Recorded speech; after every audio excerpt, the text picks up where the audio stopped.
We are going to take university funding out completely from October. We are taking that out completely of the budget into a sort of a market funding model where the government just capitalizes the fund over. As we continue to grow this channel and the work that we do, it is very important for you, my viewer, to understand that you are my partner in this journey. That said, what I wanted to tell you is that over 60% of my viewers here on Mwabili Mogodi TV are over 40 years old. And what does that tell me? That tells me that a majority of my viewers, 60% is a majority of my viewers, are people who have families. And I am sure a majority of you have children who are either in primary school, who are either in high school, and some of you have children entering university, and some have children in university. What you have seen there is President Ruto's top economist, Dr. David Ndii, tell us that as from October 2026, the government of President Ruto is no longer going to fund public university education. My viewers, especially my audience that is over 40 years old, all of us should be extremely afraid. I have spoken about this in a previous episode where I told you that President Ruto was lying about free university education, and this came to pass. Please remember to like this video before we proceed, because by liking this video, you help this channel to reach the correct and the right viewers like you seated there watching me speak right now. So my viewers, especially wazee wenzangu who are over 40 years old, 60% of this channel, press that like button now. And if you are not subscribed to the channel, you are new to the channel, please like it as we engage in telling of real Kenyan stories that are happening as we speak. Watch David Ndii, a part of his address at the Mwango Capital Markets event on the 20th of August 2026 in Nairobi.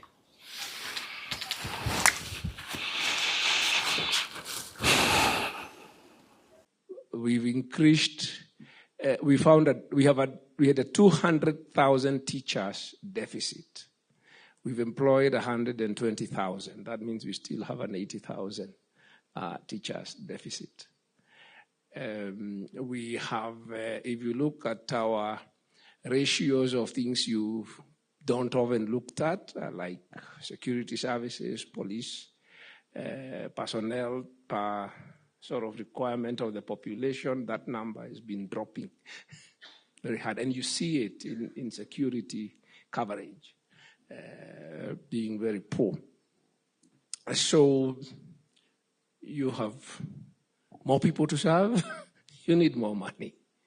And then of course on the revenue side, it's been challenging to implement structural reforms on the revenue side. They're beginning to kick in now. It's taken us quite a while. Some of these systems are very difficult to turn. You know, they are very hardwired in the way they do things. So they are very, very difficult to turn institutionally. So revenue reforms are lagging the expenditure demands. So, and when you then look at that, it means that your fiscal consolidation ambitions, you know, they meet reality. And you realize that you need to do a lot more work there. Which takes a bit of time. But you know, once you know what it is that you need to do, then it's a question of doing it. Some of the big structural things that need to be done, we're probably doing because we've taken quite a lot of the health out, with the universal health sort of contributions on the insurance side. There's still a few things to do there. We are going to take university funding out completely from October. We are taking that out completely of the budget into a sort of a market funding model where the government just capitalizes the fund over a long period, but the fund actually raises money from the market. I think I can see some of the architects here smiling at me. So I think that helps us. And of course, we also finally got our National Infrastructure Fund in place, and that should take out the heavy capex infrastructure things out of the budget as well. Beginning, I think this is the last year that we have things like the utilities, all the utilities, power, water, any of the utilities that generate commercial revenues. This is the last year that we have them on the budget. And my sort of ballpark estimate, those ones account to about a quarter of the deficit kind of burden. So about 1.5% to 2% of GDP. So between those things, when they actually finally kick in, they could probably take out about 2 to 2.5% of your deficit. The other side, you have to look to revenue. We estimate that we have revenue yield gap of about 8% of GDP. So there's a huge runway there. It's not something that you do quickly. But we believe that once we start getting that, I saw that already customs is beginning to, is one of the low-hanging fruits in terms of closing the revenue yield gap. The biggest one is income tax. I want to see how it begins to perform this year, because we are beginning to deploy some of the digital technology. I do understand and appreciate that a lot of what Dr. David Ndii said there is a lot of nonsensical jargon to a majority of us. It is complicated theft. Okay? It is just complicated words to explain theft of our taxes and public resources. That is the only thing I will tell you, viewers of Mabili Mogodi TV. Maneno yote. When you talk about leaving public education funding to the markets are in business. That is what is the reality of the capitalist system that we as Kenyans are trying to borrow from, especially from the US. The United States is a very brutal economy. It does not have time to lift up people. And that is what President Ruto wants for this country. He wants us to be enslaved. He wants our children to be enslaved to the markets. Because if you are talking about public university education being funded by the markets, for example, if you look at interest rates at the bank, you are talking about in Kenya, over 18%. The cheapest market interest rate you will get from a bank loan is 18%. Now imagine going to university for 4 years, usome medicine. Medicine, I can guarantee you, your public education, Ruto will charge the full amount. Itakuwa around 2 million per semester. So per year, unalipa 4 million. Sawa? And yes, it will be free. You utakuwa unalipa hizo school fees. But imagine after 6 years, 7 years of medicine, sawa, uko na bill ya how much? Ya 12 or 14 million. Between 12 and 14 million.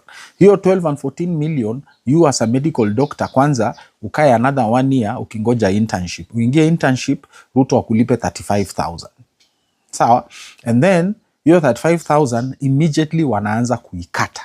Wanze kulipa loan ya 12 million shillings. That is the reality that is facing our future. The 60% of my over 40-year-old viewers who have children who are coming up, like me, like you, who have children in university right now, who have children who are joining university. As from October 2026, this government imetoa public funding ya university education na inaachia masoko.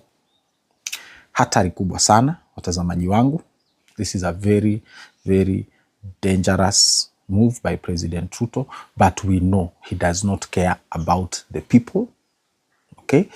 The only thing he cares about is his pockets.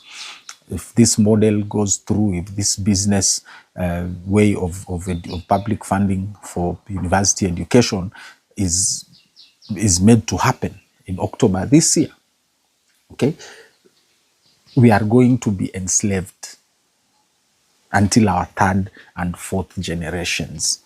My children, their children, their children, and their children. Kenyans, viewers of Mobili Mogodi TV, I am here to tell you that things are not good. Whatever it is that President Ruto has in store for us between now and August 2027, he is going to decimate the fabric of our republic. Each and everywhere there is a coin he can steal, he is coming for it. Believe it or not. For as long as we continue saying one term and Ruto must go, he's coming for each and everything. And Zambia, whatever happened in Zambia 2 weeks ago with their funny election, this man is planning even worse for us, because he must retain power to continue decimating each and every sector of our country, of the economy of our country. As I have told you earlier, like the videos. Please like the videos. It goes a long way to helping this content reach as many people as possible. Continue the conversation in the comments. Tell me how you feel about hii maneno ya hii removal of public funding kwa public university education. Like and share these videos, and if especially you are not subscribed to the channel, please subscribe to this channel so that you can be up to date with real Kenyan stories. Asante.